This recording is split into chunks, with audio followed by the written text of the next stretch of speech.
بالتأكيد، سأقدم لك بعض المعلومات حول الأعلاف التي تساعد على زيادة إنتاج حليب الماعز، خاصة إذا كانت ترضع توأمين. الأعلاف التي تزيد إنتاج الحليب في الماعز: الأعلاف الخضراء.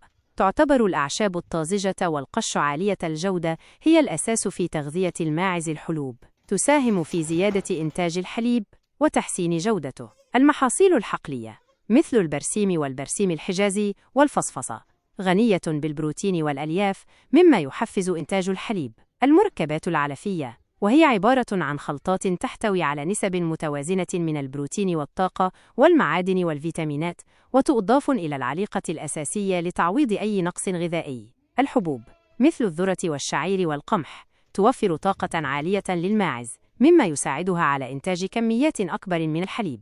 نصائح إضافية لزيادة إنتاج الحليب: الماء النظيف والوفير. يجب أن يكون الماء متاحاً للماعز على مدار اليوم. المكملات المعدنية والفيتامينية تساعد على تعويض أي نقص في العناصر الغذائية الأساسية. الصحة الجيدة. يجب الحفاظ على صحة الماعز من خلال التطعيمات الدورية والفحوصات البيطرية. الراحة والاسترخاء. تحتاج الماعز إلى بيئة هادئة ومريحة لإنتاج الحليب بكميات كافية. التدبير الجيد.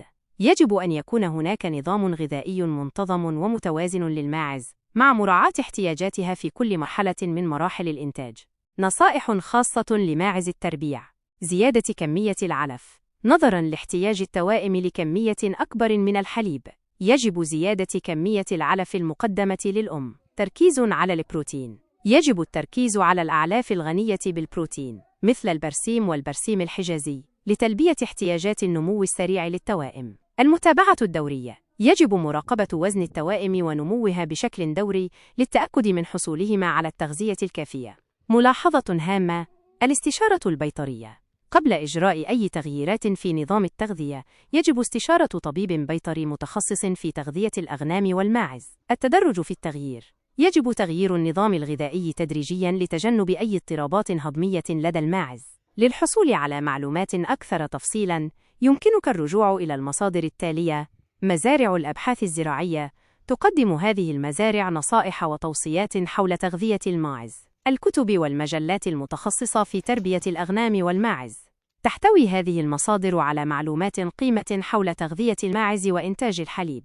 الخبراء البيطريون يمكنهم تقديم النصائح والإرشادات اللازمة لحل أي مشكلة تواجهك. أتمنى أن تكون هذه المعلومات مفيدة لك. إذا كان لديك أي أسئلة أخرى، فلا تتردد في طرحها. ملاحظة: يمكنني تقديم معلومات أكثر تفصيلاً إذا أخبرتني عن نوع الأعلاف المتاحة لديك، وحالة الماعز الصحية، وكمية الحليب التي تنتجها حالياً.